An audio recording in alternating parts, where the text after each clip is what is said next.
എല്ലാവർക്കും സ്വാഗതം. ഈ റിവ്യൂ ഇഷ്ടപ്പെടുവാണെങ്കിൽ ഒന്ന് ലൈക്ക് ചെയ്തും സബ്സ്ക്രൈബ് ചെയ്തും സപ്പോർട്ട് ചെയ്യണേ. അപ്പോൾ നാഗേന്ദ്രൻ അവന്തികയോട് പറയുന്നുണ്ട്, ഈ ഡീല് എങ്ങനെയെങ്കിലും പിടിക്കണം, അല്ലെങ്കിൽ ശരിയാകുകയില്ല. ഈ ഡീല് നഷ്ടപ്പെട്ടിട്ടുണ്ടെങ്കിൽ പിന്നെ മൂർത്തി ജ്വല്ലറി ഉയർത്തെഴുന്നേക്കില്ല, ആ ഒരു അവസ്ഥയിലേക്ക് എത്തും എന്നിങ്ങനെ പറയുന്നുണ്ട്. അന്നേരം അതൊക്കെ നടക്കുമോ അച്ഛാ എന്ന് ചോദിക്കുമ്പം ഒരു 5 വർഷത്തേക്കാണ് അമേരിക്കൻ കമ്പനി ഈ കരാർ ഒപ്പുവെക്കുന്നത്. അങ്ങനെ ഒപ്പുവെച്ച് കഴിഞ്ഞിട്ടുണ്ടെങ്കിൽ നമ്മൾ ആരാണോ ആ കരാർ പിടിക്കുന്നത് അവരുടെ ഓഹരി മൂല്യം കൂടുകയുള്ളൂ. അതുകൊണ്ട് തന്നെ കൂടുതൽ ലാഭം കിട്ടും. ആ ഒരു അവസ്ഥയിലേക്ക് മൂർത്തി ജ്വല്ലറിയെ കൊണ്ട് എത്തിക്കരുത്. അതുകൊണ്ട് അവർക്കത് നഷ്ടപ്പെടണം. നമുക്ക് കിട്ടിയില്ലെങ്കിലും വേണ്ടില്ല, മൂർത്തി ജ്വല്ലറിക്ക് അത് നഷ്ടപ്പെടണം. മൂർത്തി ജ്വല്ലറിക്ക് ഈ മേഖലയിൽ നൂറ്റാണ്ടിൻ്റെ പാരമ്പര്യമുണ്ട്. അതുകൊണ്ട് തന്നെ പല ബെനിഫിറ്റ്സും അവർക്ക് കിട്ടും ഈ ഒരു ഡീലിലേക്ക് പോകുമ്പം. അതെല്ലാം തകർത്തുകൊണ്ടായിരിക്കണം നമ്മൾ അവരെ തോൽപ്പിക്കേണ്ടത്. നല്ലൊരു മത്സരം നടക്കും. ഇതെല്ലാം മനസ്സിൽ വെച്ചാണ് ഞാൻ എൻ്റെ ആൾക്കാരെ അങ്ങോട്ട് വിടുന്നത്. പിന്നെ അങ്ങോട്ട് മത്സരത്തിന് പോകുന്നത് ആദർശല്ലേ, അതാണ് ഒരു പ്രതീക്ഷ എന്നൊക്കെ പറയുമ്പം അവന്തിക പറയുന്നുണ്ട്, മുത്തശ്ശനെ പോലെ തന്നെ നല്ല കഴിവ് തെളിയിച്ച ഒരാളാണ് ആദർശേട്ടനും എന്ന് പറയുമ്പം അങ്ങേര് പറയുന്നുണ്ട്, അതെനിക്കറിയാം, പക്ഷേ മൂർത്തി അല്ലല്ലോ പോകുന്നത്. മൂർത്തിയുടെ കഴിവ് എന്നെ അത്ഭുതപ്പെടുത്തി. അങ്ങേർക്ക് ഇത്രയും ബന്ധം ദുബായിലുണ്ട് എന്ന് എനിക്ക് അറിയില്ലായിരുന്നു, അതിൻ്റെ വലിപ്പം എനിക്കറിയില്ലായിരുന്നു. അതുകൊണ്ടാണ് ആദർശനെ അവിടെ പൂട്ടാൻ ഞാൻ ശ്രമിച്ചിട്ടും അതൊന്നും നടക്കാതെ മൂർത്തി അവിടുന്ന് അവനെ രക്ഷിച്ചുകൊണ്ട് പോകുന്നത്. അങ്ങനെ അവൻ അവിടെ പെട്ടുപോകുക ആയിരുന്നുവെങ്കിൽ മൂർത്തിക്ക് ഈ ഡീലിന് വേണ്ടി പോകാൻ സാധിക്കുമായിരുന്നുള്ളൂ. പക്ഷേ എൻ്റെ പ്രതീക്ഷകളൊക്കെ അവിടെ നഷ്ടപ്പെട്ടു പോയി എന്നൊക്കെ പറയുന്നുണ്ട്. എങ്കിലും വേണ്ടില്ല, ഈ ഡീല് മൂർത്തി ജ്വല്ലറിക്ക് കിട്ടാതിരിക്കാൻ വേണ്ടിയുള്ളതൊക്കെ ചെയ്യണം. നമുക്ക് കിട്ടുമോ കിട്ടാതിരിക്കുക എന്നുള്ളത് വലിയ പ്രശ്നമൊന്നുമല്ല. നമുക്ക് ഇനിയും വേറെ കോൺട്രാക്റ്റൊക്കെ കിട്ടും. പക്ഷേ മൂർത്തി ജ്വല്ലറിക്ക് കിട്ടരുത്, അത് അവർക്കൊരു വലിയ തിരിച്ചടിയാകും. അതിന് വേണ്ടിയുള്ളതൊക്കെ ചെയ്യണം എന്നൊക്കെ ഇങ്ങനെ പറയുന്നു.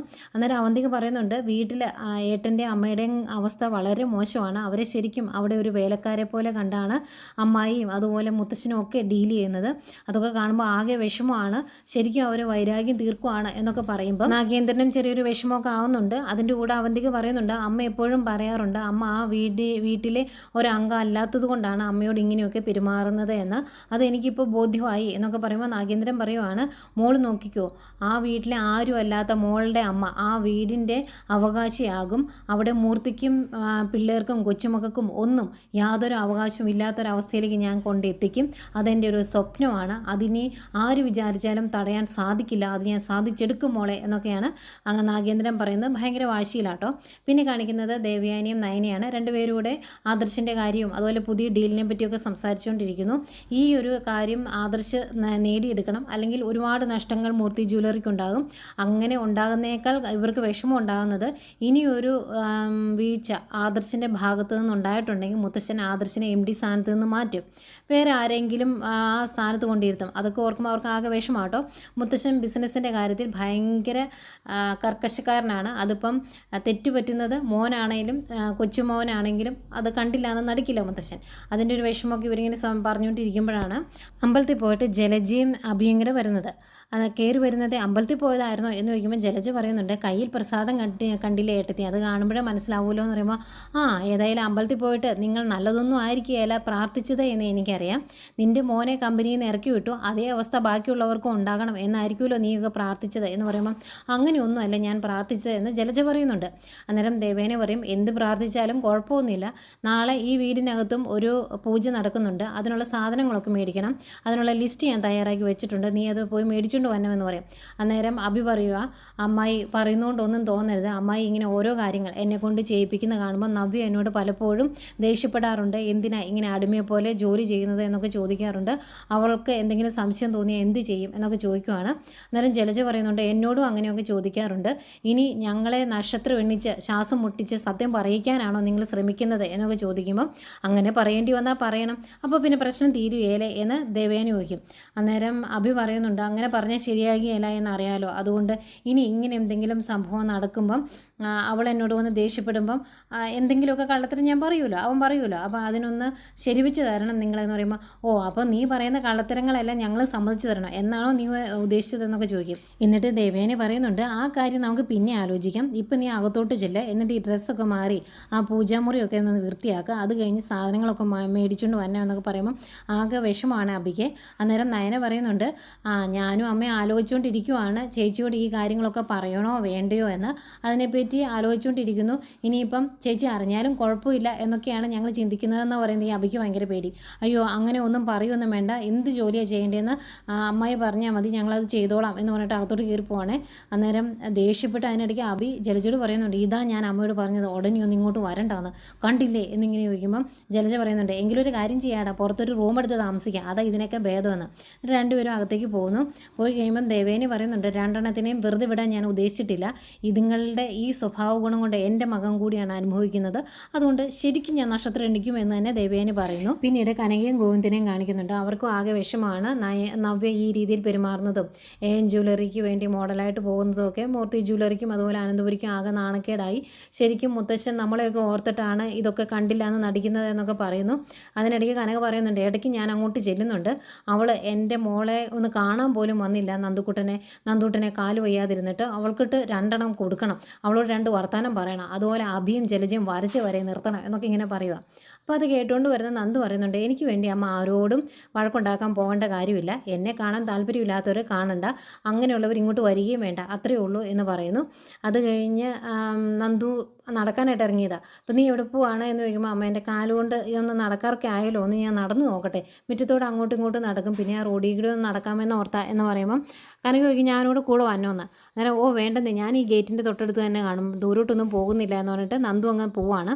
പോയി കഴിയുമ്പം കനക ഗോവിന്ദനോട് പറയുക, 1-2 നല്ല ആലോചനകളൊക്കെ വന്നിട്ടുണ്ട്, അവളോട് പറയാൻ പേടിയായിട്ടാണ് ഞാൻ പറയാത്തത് എന്ന് പറയുമ്പം ഗോവിന്ദൻ പറയുന്നുണ്ട്, ഇപ്പം തന്നെ ഒരു കല്യാണം നിശ്ചയം വരെ എത്തി മുടങ്ങിപ്പോയതാണ്, അതുകൊണ്ട് നന്നായിട്ട് ആലോചിച്ചിട്ട് ചെറുക്കനെക്കുറിച്ചൊക്കെ ആലോചിച്ച് കുഴപ്പമൊന്നും ഇല്ല എന്ന് ബോധ്യം വന്നതിന് ശേഷം അവളോട് പറഞ്ഞാൽ മതി എന്നും പറയുന്നുണ്ട്.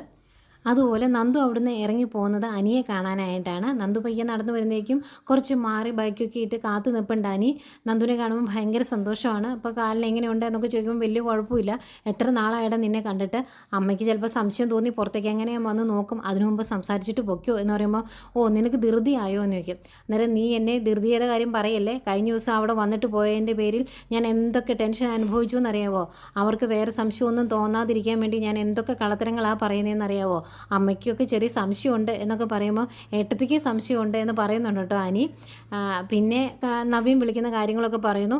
നവീൻ ഇപ്പോൾ ഇടയ്ക്കിടയ്ക്ക് വിളിക്കും, നീ വിളിക്കാറില്ലാത്തത് കൊണ്ട് എനിക്ക് ആകെ ബോറടിച്ചിരിക്കുമായിരുന്നു, അപ്പോഴാണ് നവീൻ വിളിക്കുന്നത്. എങ്കിലും അമ്മയ്ക്ക് സംശയം, ഇടയ്ക്ക് വന്ന് അമ്മ ഫോൺ എടുത്ത് നോക്കും നവീനെ തന്നെയാണോ വിളിച്ചത് എന്ന്. ഇടയ്ക്ക് എന്നോട് ചോദിക്കുകയും ചെയ്തു, ഈ നവീൻ എന്ന് പറഞ്ഞ് സേവ് ചെയ്തേക്കുന്നത് നിൻ്റെ നമ്പറാണോ എന്ന്, അത്രയ്ക്ക് സംശയം അമ്മയ്ക്ക് എന്നൊക്കെ പറയുമ്പം എനിക്കാകെ വിഷമമാണ്.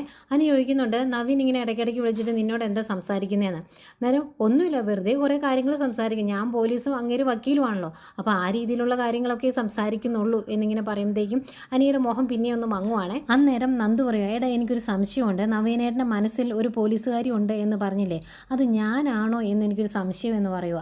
അന്നേരം അതെന്താ അവൻ അങ്ങനെ എന്തെങ്കിലും സംസാരിച്ചോ എന്ന് ചോദിക്കുമ്പോൾ, അല്ല എന്നെപ്പോലെ ഒരു പോലീസുകാരിയാണ് സ്നേഹിക്കുന്നത് എന്ന് പറഞ്ഞു, അതുകൊണ്ടൊരു സംശയം തോന്നിയതാണ് എന്ന് പറയുമ്പം അനി ചോദിക്കും, ഇനിയിപ്പോൾ അങ്ങനെ തന്നെയാണെന്ന് വിചാരിക്കട്ടെ, അങ്ങനെ ഒരു പ്രപ്പോസൽ നിൻ്റെ അടുത്തേക്ക് വന്നാൽ നീ എന്ത് ചെയ്യുമെന്ന് ചോദിക്കുമ്പോഴത്തേക്കും നന്ദു പറയുക, അങ്ങനെയാണെങ്കിൽ ഞാൻ ഇരു കൈയും നീട്ടി സ്വീകരിക്കും, നവീനേട്ടനെ പോലെ ഒരാളെ കണ്ടില്ലെന്ന് നടിക്കാൻ പറ്റുമോടാ, ഞാൻ പോലീസും അങ്ങേര് വക്കീലും ആയതുകൊണ്ട് ഞങ്ങൾ തമ്മിലുള്ള ജീവിതം വലിയ പ്രശ്നമില്ലാതെ അങ്ങ് പൊയ്ക്കോളൂ എന്ന് പറയുമ്പോഴത്തേക്കും ആകെ തകർന്ന് നിൽക്കുവാണ് ഇനി. അപ്പം ഓ അങ്ങനെയാണോ എന്നിങ്ങനെ ചോദിക്കുമ്പം അതിനെപ്പറ്റി നിൻ്റെ അഭിപ്രായം എന്താ എന്ന് ചോദിക്കും. എന്നിട്ട് ഞാൻ എന്താ അഭിപ്രായം പറയാനാണ്, നിനക്കത് താല്പര്യമാണ്, പോസിറ്റീവായിട്ട് ചിന്തിക്കുമെന്ന് പറഞ്ഞല്ലോ, അപ്പോൾ പിന്നെ ഞാൻ കൂടുതൽ സംസാരിക്കേണ്ട കാര്യമില്ലല്ലോ എന്നിങ്ങനെ പറയുമ്പോഴത്തേക്കും നന്ദു അനിയുടെ വയറിന് ഒറ്റ ഇടി വെച്ച് കൊടുക്കും. എന്നിട്ട് ഓഹോ അപ്പോൾ നീ ഇങ്ങനെയൊക്കെയാണോ എന്നെ കണ്ടേക്കുന്നത്, ഞാൻ നവീനേട്ടൻ അല്ലെങ്കിൽ അതുപോലെ ഒരാളെ എന്നോട് വന്ന് ഇഷ്ടമാണ് എന്ന് പറഞ്ഞിട്ടുണ്ടെങ്കിൽ, പ്രപ്പോസൽ വെച്ചിട്ടുണ്ടെങ്കിൽ ആ ആളെ സ്നേഹിക്കുമെന്ന് നിനക്ക് തോന്നുന്നുണ്ടോ? എൻ്റെ ജീവിതത്തിൽ ഞാൻ ഒരാളെയെ സ്നേഹിച്ചിട്ടുള്ളൂ, ഏതായാലും അയാളെ തന്നെ ഞാൻ ഇനി വിവാഹം കഴിക്കാൻ ഉദ്ദേശിച്ചിട്ടുള്ളൂ എന്ന് പറയുമ്പോഴത്തേക്കും അനിയുടെ മുഖം അങ്ങ് തെളിയുവേ. അന്നേരം നന്ദു അത് കണ്ടിട്ട് പറയുക, നീയേ ഇടയ്ക്കിടയ്ക്ക് കുറച്ച് പോസസീവ് ആവുന്നുണ്ടോ എന്ന് എനിക്ക് സംശയമുണ്ട്, ഇത് വലിയ പണിയാവുമോടാ, കല്യാണം കഴിഞ്ഞ് കഴിയുമ്പം നീ എന്നെ സംശയത്തോടു കൂടി നോക്കുമോ എന്ന് ചോദിക്കും. അന്നേരം അതിന് പറയുന്നുണ്ട്, കല്യാണം കഴിഞ്ഞ് കഴിഞ്ഞാൽ കുഴപ്പമൊന്നുമില്ല, അതുവരെ എനിക്ക് നല്ല ടെൻഷനുണ്ട്, കാരണം ഇതുപോലൊരു പ്രപ്പോസൽ വന്നു കഴിഞ്ഞാൽ നമ്മുടെ ബന്ധത്തെ നിൻ്റെ വീട്ടുകാർ എതിർക്കുന്നതുകൊണ്ട് അവർ ആ ബന്ധുവായിട്ട് മുന്നോട്ട് പോകില്ലേ, അപ്പോൾ നിനക്ക് അത് സമ്മതിക്കേണ്ടി വന്നാൽ ഞാൻ എന്ത് ചെയ്യും, അതോർക്കുമ്പോൾ എനിക്ക് ആകെ ടെൻഷനാണ് എന്ന് പറയും.